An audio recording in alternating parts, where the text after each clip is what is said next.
We the illest niggas know us. From the bottom and we coming up. Too exclusive like hold up. Walk in like showing up. Showing up. Showing up. What's up, everybody? You're now back to another episode of Let's Rap with Kris Jamez. This is the first episode of season 2, and I'm sitting here with the one and only 2KToby. What's up, man? What's up, man? Hey, doing good, bro, man. For one, I want to thank you for this opportunity. Thank you for sitting down with me on my platform. It means a lot to me. I really appreciate you. Man, I appreciate you for the opportunity, bro. It's all love. Like I said, to the people that don't know 2KToby, how long you been doing music, man? Man, music been a part of my life, all my life, but I officially got my start in 09, and I took it a step further in 2017. 09, man. That's a good while now. Oh yeah. That's a good while, man. What was as artists, we always have like those, we have our favorite artists that we look up to that kind of make us want to do it. But what was really the inspiration behind you getting behind the mic? My inspiration was, I would say, personal or artist that's doing it. My personal reason for doing music was, it was my release. It was my escape. My escape. Yeah. Yeah, man. We all need that. We all need that escape. You know, this world can get it can get overwhelming at times. You know, a lot of stuff that's going on in this world, and especially nowadays with the access of social media, we see everything that's happening in real time. So it can get real frustrating. So I commend you for taking that route, because a lot of people don't understand as artists, when we're behind that mic, that's when we're the closest with God. That's when we're officially just being who we are. We're not being judged. When we're in these booths, that's when we're our happiest, because we're like, can't nobody judge me here. I'm only judged by what I put on this mic. Right. Not about what I wear, not about what I say, not about what I do for a living, only about what I put on this mic. So, bro, that means a lot to me, because I feel that wholeheartedly. For us professionally, what artists you look up to? I have a lot of different artists that I look up to. I would say it started with Master P, Jay-Z, Lil Wayne, Tupac, Biggie, Nas, Ludacris, T.I. The list just goes on. I like that you said Nas, because his name don't get mentioned as much as it should. And I gotta throw in David Banner, and I gotta throw in Big Crit. Oh yeah. Mississippi. Oh yeah. 601, stand up. Yeah, they held it down for the Mississippi. But like I was saying, with Nas, he is literally one of the best rappers of all time. But he don't get the credit that he should. We always talk about Jay-Z, but we forget he murdered Jay-Z on the song. Right. Like easy. So it's like, I like that list. I typically like to ask artists, who are your favorite, who you really look up to, and you got a vast variety of it.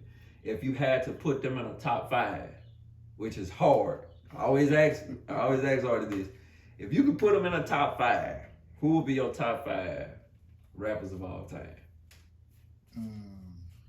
Let's see. I mean, when it comes to like top 5, there are different, variables that you can go through. I mean, you can base it off lyricism. You could base it off of, impact on the culture. Yeah. I'm asking because I judge it. I put all that into one. What top 5 has all of that? Who has the impact? Who's the lyricist? Who has the dope catalog? Like, because you got to judge that catalog as well.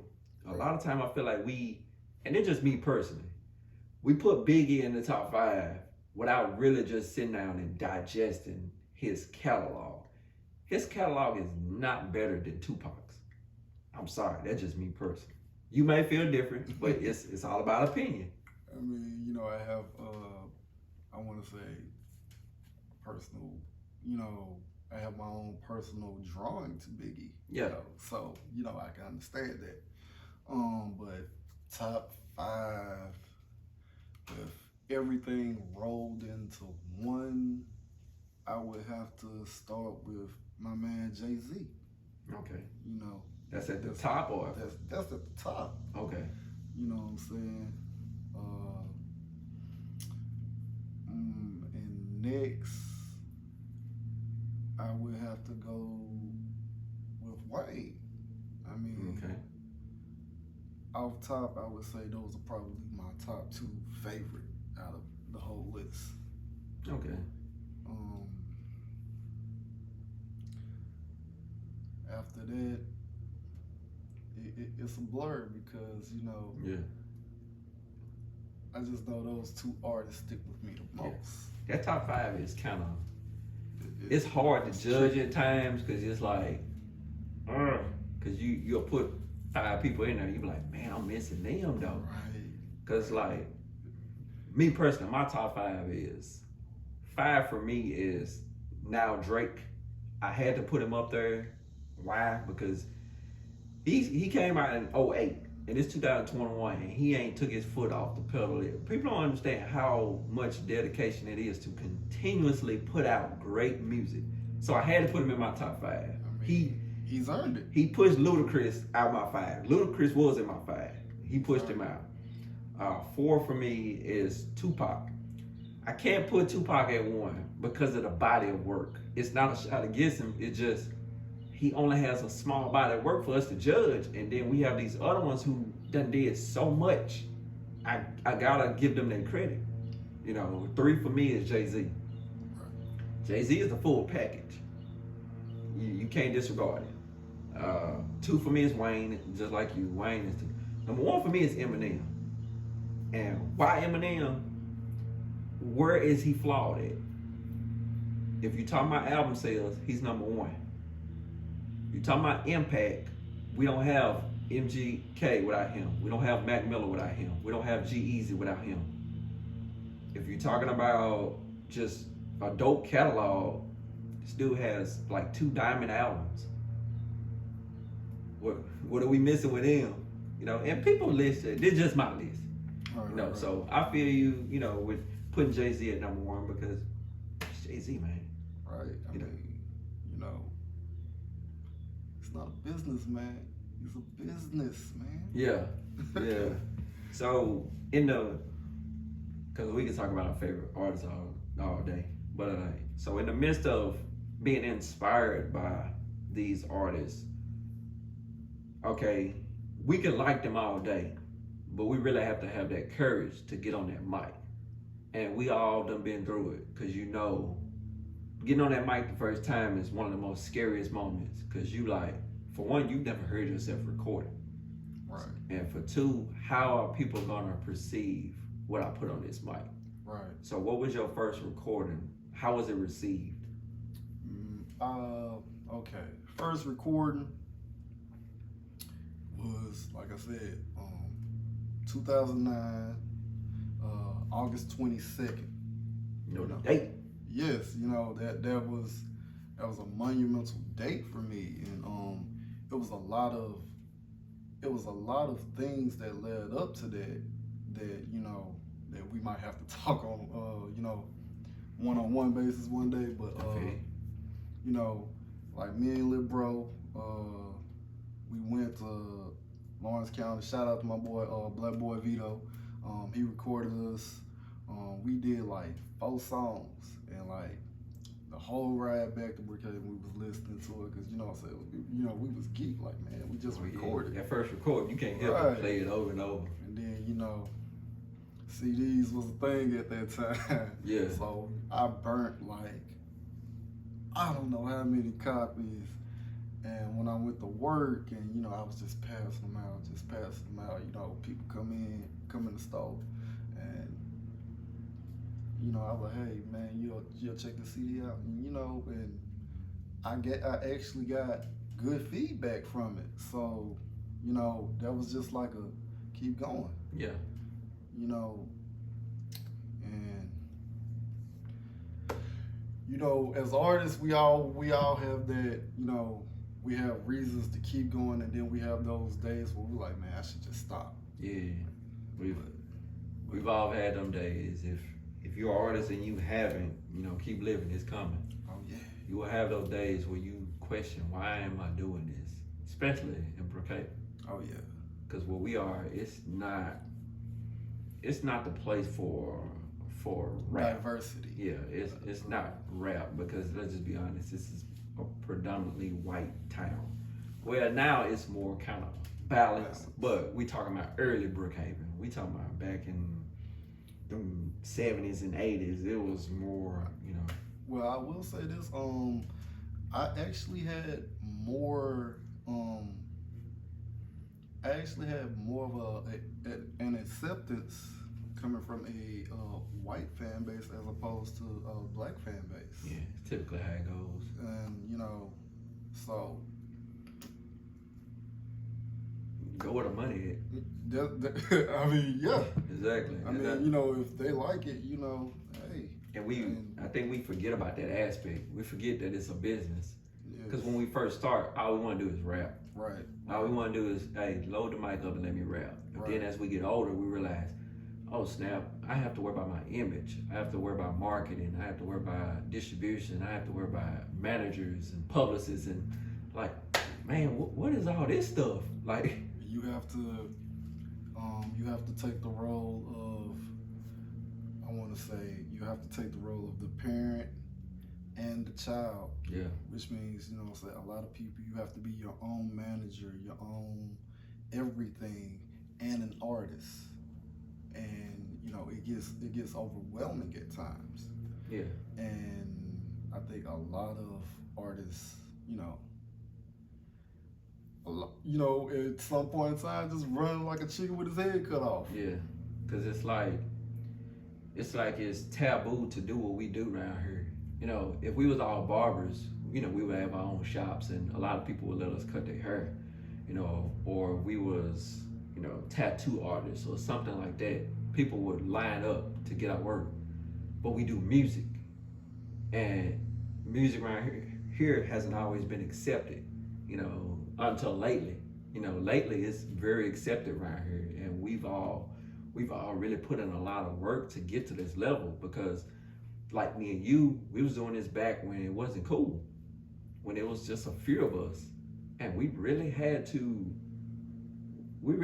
have those coming to God moments where like, man, am I really doing what I'm supposed to do? Because I'm seeing classmates go on and do other stuff, and I'm quote unquote still rapping. Yeah, it's a struggle. It's an eternal struggle. But you just can't limit yourself to one thing, as part of, and that comes with being an artist. I mean, like you said, we're businessmen. Mm-hmm. If you don't learn the business aspect of it, trust me, you're gonna regret it. Yeah. I mean, and your pockets will regret it. Like, you've invested all this money. You investing money in something that you're not guaranteed to make it. Like, if you get in this for money, you probably in the wrong business. I mean, like, unless you actually get into this and you actually love it, you gonna have those days, like we said, you're gonna have those days where you like, man, what am I doing? But, the love of it, and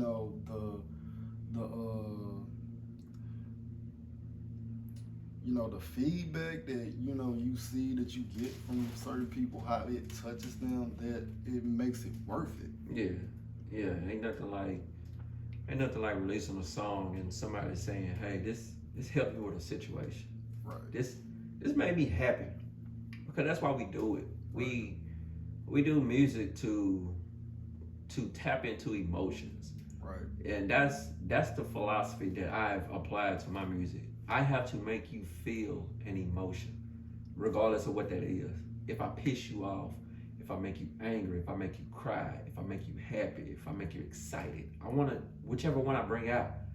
Our jobs as artists is to bring out an emotion, and that emotion and the memory of that song will forever be intertwined together, because you be like, oh snap, when I was at my lowest, 2KToby dropped this song, and I was like, man, it helped me get through that day. So I will forever remember 2KToby. Right. So that's why we do it, man. Right. You know, so I commend you for continuing to push, because there's a lot of people who was rapping back when we was ain't doing it no more. I mean, we all have different paths. I mean, I want to say, you know, music is the language of life. True that. You know, just like you said, it gets an emotion across. Your emotions influence you, and you know, if you understand that, you know, I think it kind of gives you a better understanding of people. Yeah, because we're in control of people's moods. I don't think people really grasp that concept of musicians. We're in control of people's moods. Right. If they having a bad day and they hear a song and you're angry in the song, you're only gonna heighten their anger. We don't look at it that way. We just look at it, we're loading up a mic, we're dropping a song, and hey, we're finna throw money at strippers and finna have fun like that. We just only think about we think about the fun aspect, but there's a supply and demand. Yeah, there's a dark side to what we do. Right. It really is. We're in control of somebody's emotion. You know, and you have to be careful how you use that gift.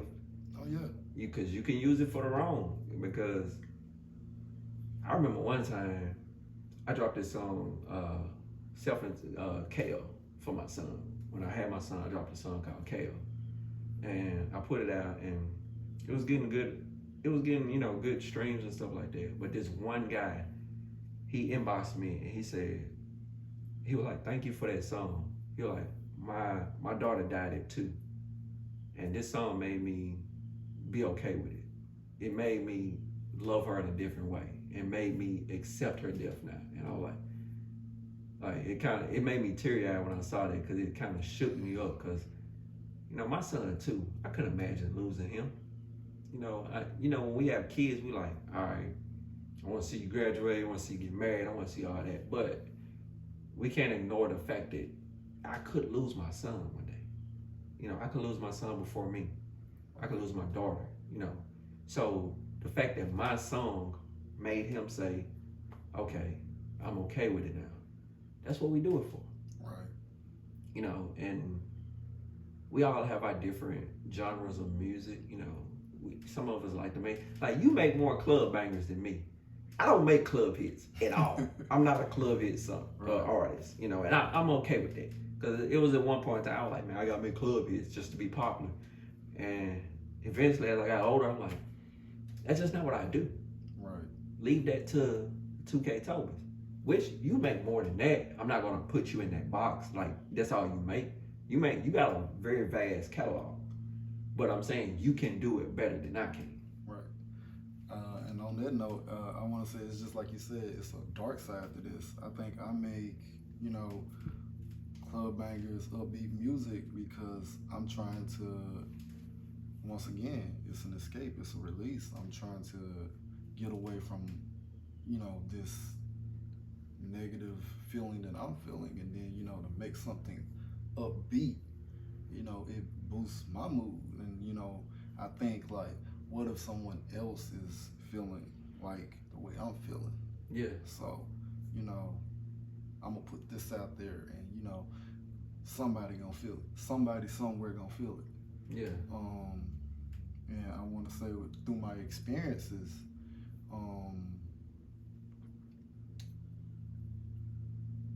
to, like, let's talk for a second about, I want to say, my first real hit to just really grasp people's attention. Baddies.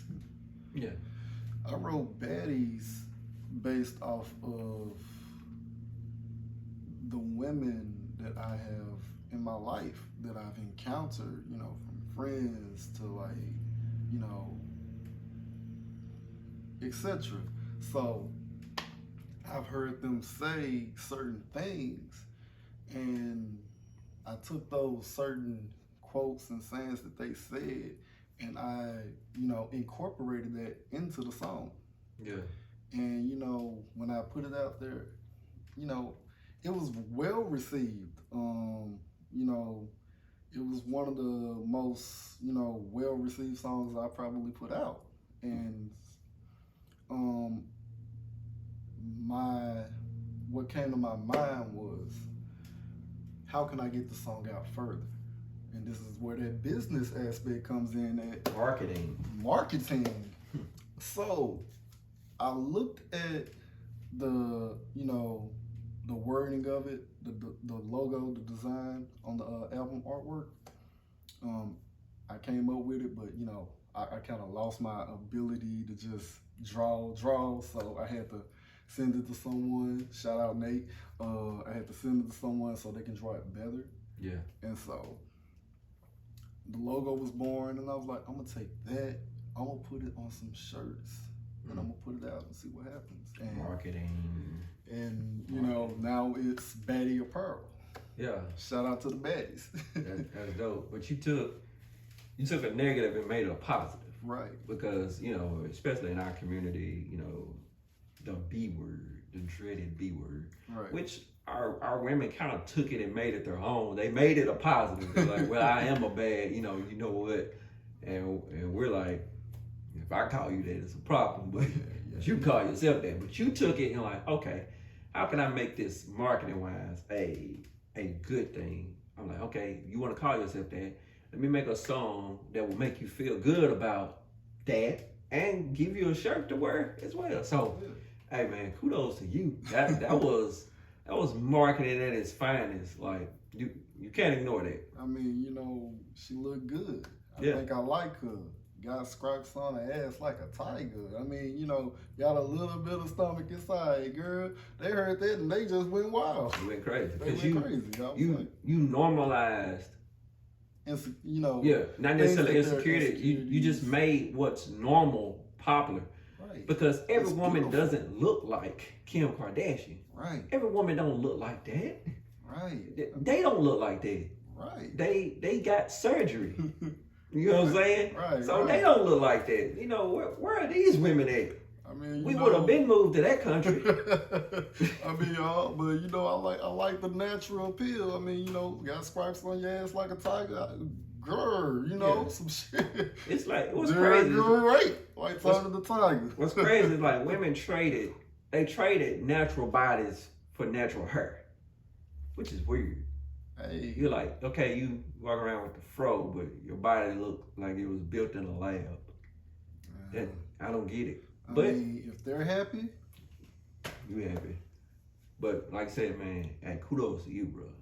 So in the midst of dropping the songs, the recording, the marketing, the apparel, let's get to where we make our bread and butter, the stage.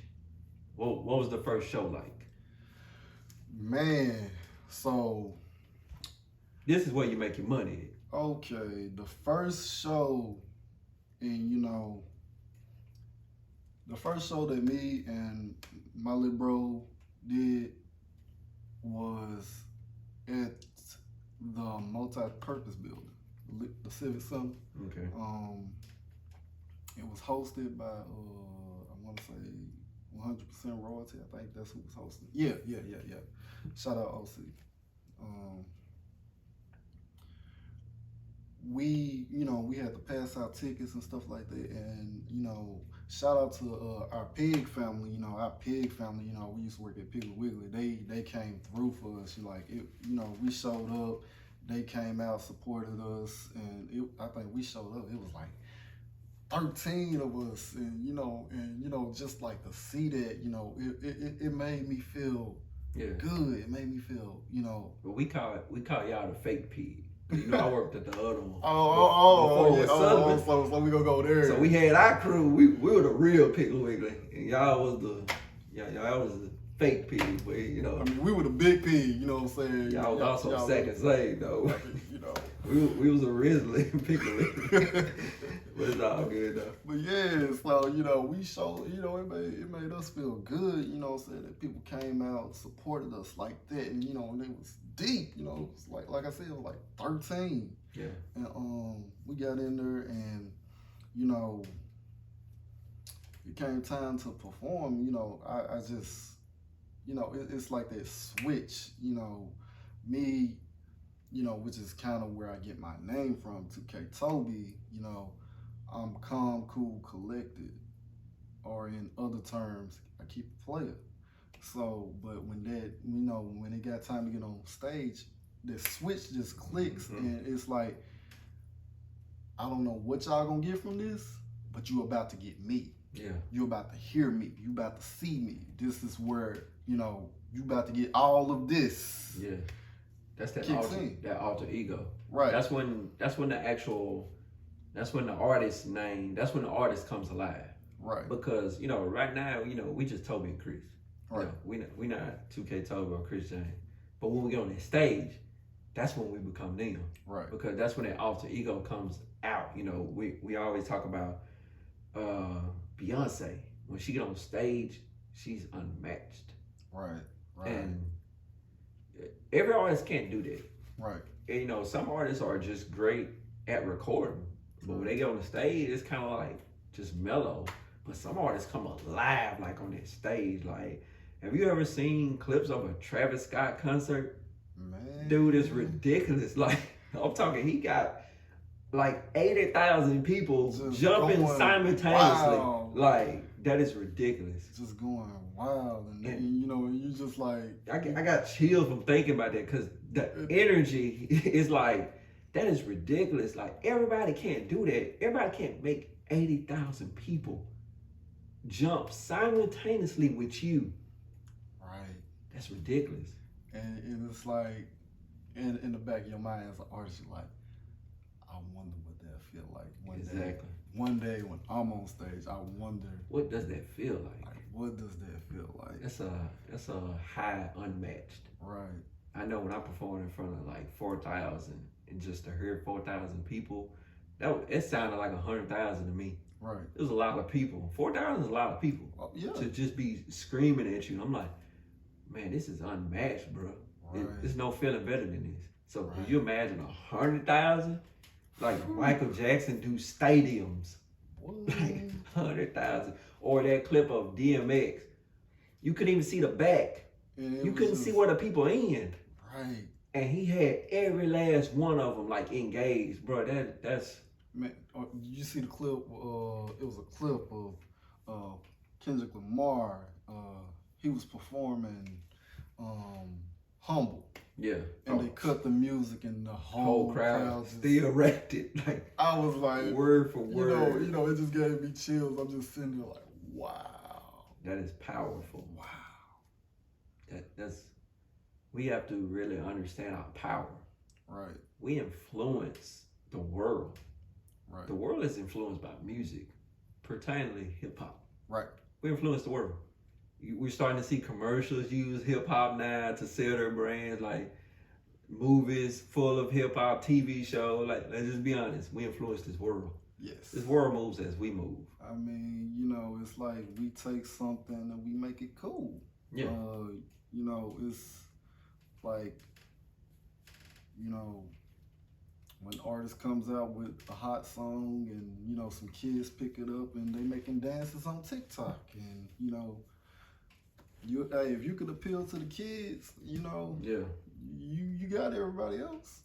But in the midst of that, you know, we can't ignore the elephant in the room of, we can also give them negative influences. Right. So let's talk about hip hop today, because the hip hop when we started and the hip hop today are two different hip hops. Like, and I'm talking about not even close. Right. It's very different, because the hip hop we grew up on was cars with big rims, watches, chains. We got fine women in the video. Right. We finna turn up. Right. The hip hop today is whatever you want to be, like drug use, you want to kill yourself, or women okay with being thottish, like, and then let's to be honest, the gay community. Every hip hop has changed. Now, I'm not saying for the bad, but hip hop has changed. So what's your outlook on hip hop today? I think a lot of people don't realize or cannot just, you know, differentiate between reality and entertainment. Okay. some of the, you know, Now some you sound artists like a just do, veteran. right. Some artists just throw things out for entertainment purposes, you know, but, you know, they probably don't even want to make these type of songs, but, you know, they got to because this is the type of music that's going to cut them that check. And it's, you know. I love a phrase in there that you said, they got to. Right. And that's the difference between being signed and being independent. Yes, sir. That's the difference. They have to do exactly what the label says does. Right. And like you said, a lot of them probably don't even, well, it's obvious. A lot of them don't even live those lives. Right. But I was talking with Mookie yesterday about creating a character. I had an A&R with a record label. I'm not going to say the label for purposes. But he told me the biggest artists, they create this character and they have to live it every day. As in, that's you. You have to be like, Beyonce has the beehive. She has to be Queen Bee every single time she steps on that stage. Prince was the symbol, the label. He had to be that every single time. And we was talking about some of these carrying guys like Tekashi 6ix9ine.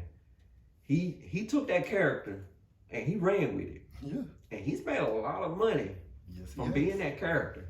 And me personally, when I judge artists, I don't just judge their music. I have to judge their whole aspect, marketing, all that. It's a marketing genius. Oh, yeah. He went to jail, got out. Everybody called him a snitch. And his first video, he turns his face into a rat. And how many millions did it Exactly. views did he get? It did like 1 million in a day. I think it was more than Like, 1 million. Ridiculous numbers. He did ridiculous numbers in a short period of time. And people were just like, y'all supporting this rat, but people are still sharing his stuff. And I'm just like, somebody buying these songs. Like, you do realize the more you share it, the more people see it. And the more people see it, the more he get paid, right? Yeah, because hate spins just like love. Yes. I just told Mookie this yesterday. I like hate spins just like love. Right. So it doesn't matter if you getting 1,000 likes or 1,000 dislikes. Same chick. Hey, you just gotta figure a way to market yourself. Yeah. You know, you gotta figure out what appeals to people. Like, and be yourself. Yeah. Or, like we said, the character, you can either be this character or you can be yourself. Yeah. But, you gotta figure out what works for you. True that. I felt like I was true to myself, you know what I'm saying, writing baddies because, okay, I love women and the women in my life or the women that, that are on my timeline, whatever, I've all seen them say certain things. Like I said, with the Tiger Scribes and the little bit of stomach, I done heard so many women say, "Oh, I'm gonna lose this stomach," and it's just like you telling them, ain't nothing wrong with you, but stomach ain't bothering nobody. But as long as you're happy with yourself at the end of the day, that's you, because because you gotta live with you. I'm all about self-improvement, but you gotta be happy up here. Exactly. And but I took that song and I took everything that they, say, and I put it in that song, and I want them to realize that baddies is a state of mind. You know what I'm saying? You get your hair done, you get your nails done, you get your makeup did. Can't nobody tell you nothing because you feel good about yourself. Exactly. That's how it's supposed to be. Right. Everything is a state of mind. Just like us as artists, we supposed to always feel like we're the best. Right. You gotta have that mindset. Yeah. What Cat Williams say? You gotta be in tune with your star prayer. Yeah. Every day. Every day. 2KToby is supposed to feel like he's the best. Right. Always. That don't mean Kris Jamez not good. That don't mean any other artist not good. You just supposed to feel good about yourself. Right. Supposed to be because that's the only thing you have control over. Right. You don't have control over me. You only have control over yourself. Right. You got to think about people that are already, established. You got to think like athletes, actors, but more specifically athletes. They have in their mind that, okay, what if I go out here and I lose? Yeah. You know, they have these doubts, and then, you know what I'm saying, they gotta push all that out the way and go out there and just do them. Yeah. You know, I might do terrible tonight, but I'm doing me. Exactly. So even if I lose, I can feel good about myself because I know I gave it my all. Yeah. And you gotta have that mindset. You know what I'm saying? You gotta have what is it? You gotta have a winner's mindset. You know what I'm saying? If I ain't winning right now, I gotta, you know what I'm saying, keep going until I get back in the place of when I'm winning again. Absolutely. I'm a big football fan, and I take that approach with my music. I play a cornerback. So anybody who know corners are cocky, arrogant. They will get on your last damn nerves on the football field because they're gonna let you know every single play that you ain't nothing. I treat that with my music. Right. I approach my music like that. I approach my music like a cornerback, and every other rapper is a receiver, and I'm gonna let you know that not today. And that has become enveloped in your personality. Yeah. That's why I approach everything. Like, you're not gonna outdo me. Right. And it's always friendly banter with me. You know, if I can look you in your face right now and say, you can't rap better than me. Right. That ain't saying you suck. Right. That's just how I feel. Right. And you're gonna literally have to get on that mic and prove that you rap better than me. Right. You know, and you know, I want to say there's nothing wrong with friendly competition. Like, you know, you know, say we're gonna do this song, but I'm gonna let you know right now, I'm gonna eat you up on this song. Yeah. You know, and then, you know what I'm saying, so now it's like that's gonna bring out, you know, like, It's gonna bring out your your he best. gonna eat me, so yeah, I gotta write this. Yeah. You know what I'm saying? I gotta write this a good one. You know, I gotta make this verse good. And you know what I'm saying? You know, there's nothing wrong with that type of friendly competition, but when you get to a point of where it's like, you know, I don't feel this person is that good. Yeah. And it gets disrespectful. You know, when, you know, the disrespectful part is that's uncalled for. Yeah. You know, we all out here trying to eat. We all just trying to do what we love. Yeah. I actually I seen something, and I love being on Instagram because Instagram has the potential to expose you to different people in different places. Mm-hmm. You don't really get that with Facebook anymore. Facebook keeps you in a interaction. It keeps you in an interaction bubble. Yeah. People that you know and talk to regularly, you're gonna see their posts like, you know, 9 times out of 10 faster than you see anybody else's. Yep. Unless that somebody uploads something and it gets like 100 to 100 or more likes, then, you know, you'll see it because, you know, your visibility has been increased. Yeah. But Instagram, you know, as long as you know what you're doing, yeah, you know, you got a better chance of exposing yourself. I'm sure you've seen it. I've uploaded stuff on my stories, and I've seen, you know, people that are already in the industry get on my page. Look at your story. Looking at my stories, and you know, some of them can't fake that stuff. No, you can't fake that. Can't fake it. You know, and I was bugging out the first time I seen it. I was like, yeah. But you know, whereas Facebook, these are people that, you know, that are on your friend list that more than likely know you, and they're just like, yeah, keep scrolling. Instead of giving it a simple like, I know that person personally. Why won't I like that? You know, oh snap, Toby just posted a new song. How long would it take me to like that? And just let him know to keep pushing. Man, I ain't gotta DM him. Just like the post.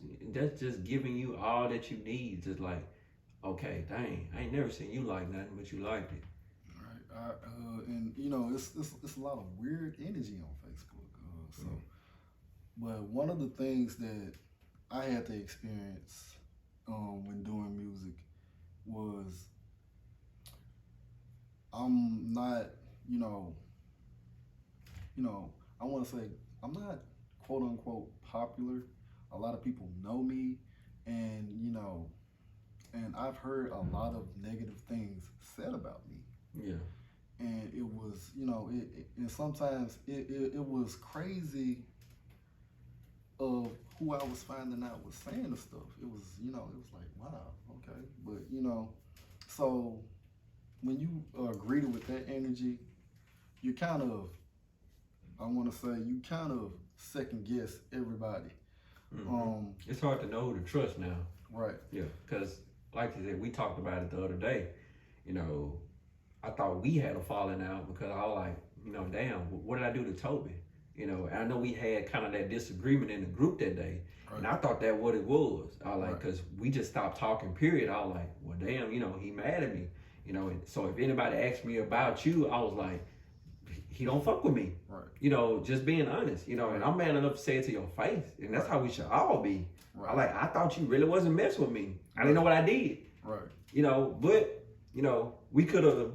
we can't get all that time back. Right. So the only thing we can do is heal now and move forward. Right. So, to your face, I'm like, I ain't never had a problem with you. Right. I've always wanted us to come together. Right. But me and you had different viewpoints, but we had to grow as not only artists, as men. Right. And, and I want to see everybody win. I mean, because we're all from the same place. I want to see everybody win. I'm a good artist.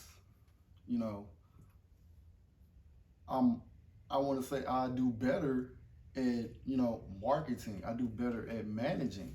I have a lot of friends that are, small business owners. And I've heard them say certain things like, oh, well, I'm not popular.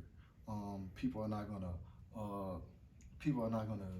deal with me because, they feel like they have to have a certain level of, popularity to do things. And that's why I always make it known that, hey, I'm not popular, but you see, I still do what I do.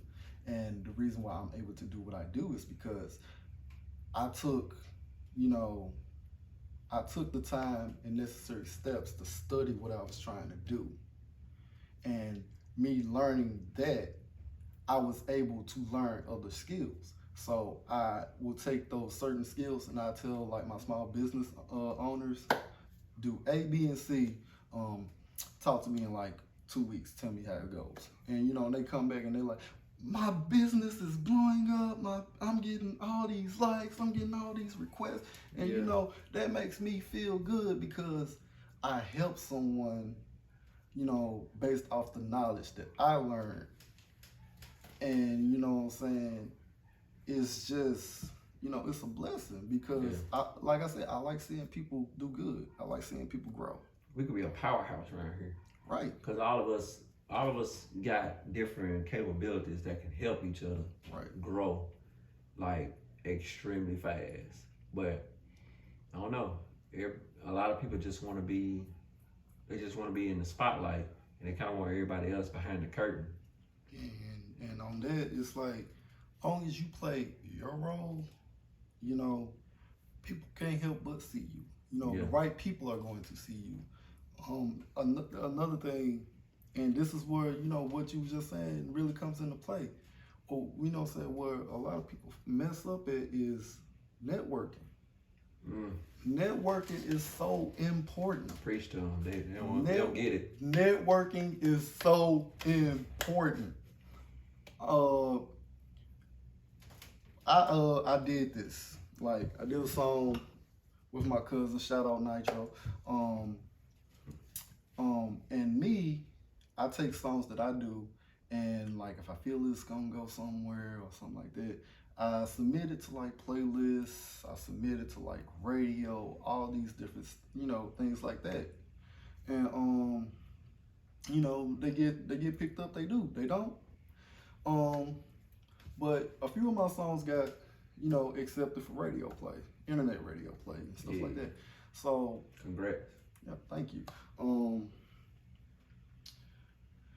With those songs accumulating radio play, you gotta understand it's like a trickle down effect. I got some radio spins, so they look into featuring artists. Yeah. Who do you mess with? Right. So now they're curious about this featured artist. Okay, let's go check out their music. Okay.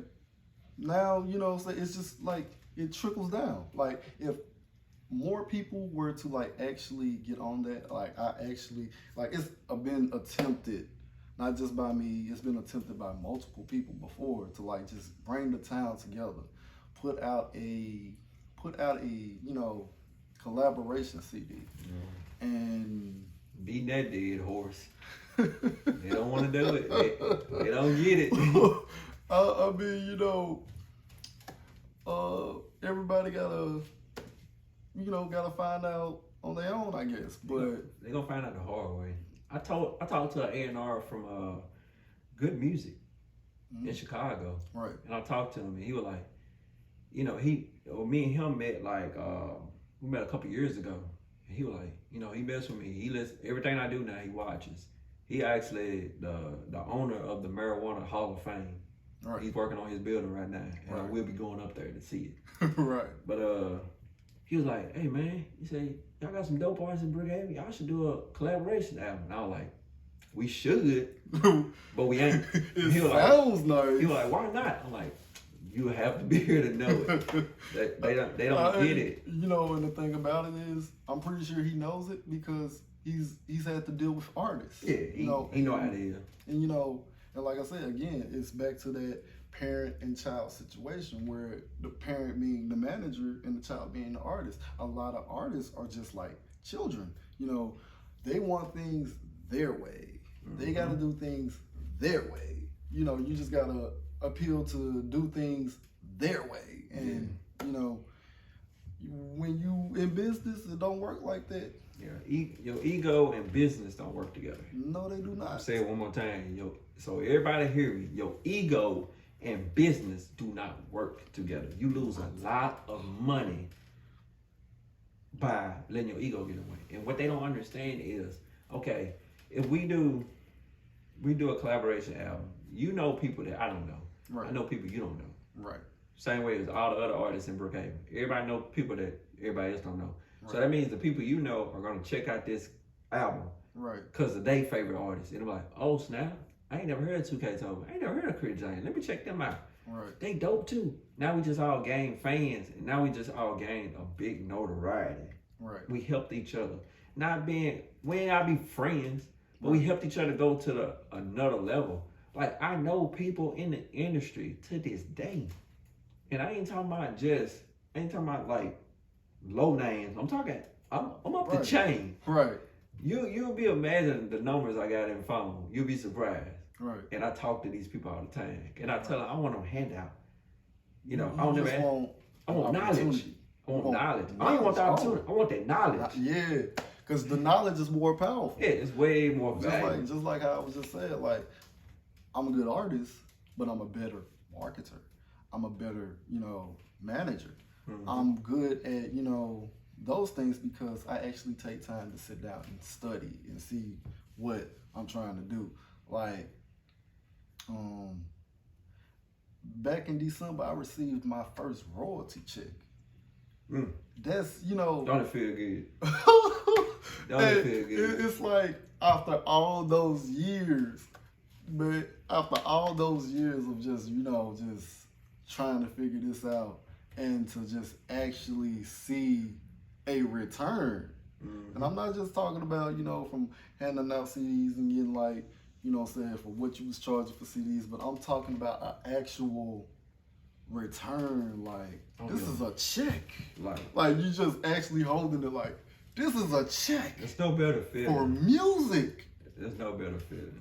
And it just, I want to say, it's surreal. It really is. It gives you motivation to like keep doing what you're doing, because if I can get this, I can get more.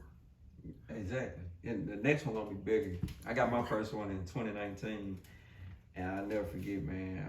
I opened it up. I was like, man, bro, this is from my music. It's crazy. And then when I got that first show check, That one felt good too. Ooh. In New Orleans, I got that one, man. I was like, bro, cause I did the show, and then I got done with the show, came home like 2 days later. I got my check in the mail, and I was like, man, it's a different feeling. Right. You know, I don't care if it was $10. You made it off your music. Right. So it's the fact that you made money off your music. Like, you got a check from your music. Not just, you know what I'm saying, not just somebody handing it or giving it to you. This is like a I'm telling you like this, I didn't catch it. I said, I'm gonna frame it. I have a picture that I took, and it's pretty much, it's symbolic, and I'm just sitting on the hood of my car, and I'm just holding the check. yeah, And you know, I said, I'm gonna frame this picture along with this check when I get my office. And you know, that's the mindset I have, that I'm going to frame this picture and this check when I get my office, because it's like, through everything I made it through, like through everything I had to go through, and with my music, with everything I had to go through in my personal life, I made it through. I still got my show check. I need to frame it, put it up in here, cause it's like, it's what we do it for, man. It's motivation. I mean, you know, artists that'll come through here and, you know, they look up and they see that, like, wow, he got a check from music. Yeah. And, you know, just that knowledge alone, you know, just that, you know, having that just says so much. Like they say, a picture says 1,000 words. Amen to that, man. Well, man, I've enjoyed you, bro. Man, It's I been dope. enjoy being on the show, man. So before we go on, pat yourself on the back and let the people know how they can reach you, your social medias, and let them know what you got coming next, man. What's up? This your boy 2KToby. 2KToby, one word. A lot of people for some reason put a space in it, but it's 2KToby, one word. You can find me across all music platforms. iTunes, your Google, your Tidal, all those musical platforms. Or you can find me on the web, on Instagram, on YouTube, Twitter at 2KToby_official. That's 2KToby_official on Twitter, YouTube. You get the point. Yeah, well, like I said, man, I appreciate you coming, man. It's been all love, bro. Y'all rocking with Let's Ride with Kris Jamez with 2KToby. See y'all next time.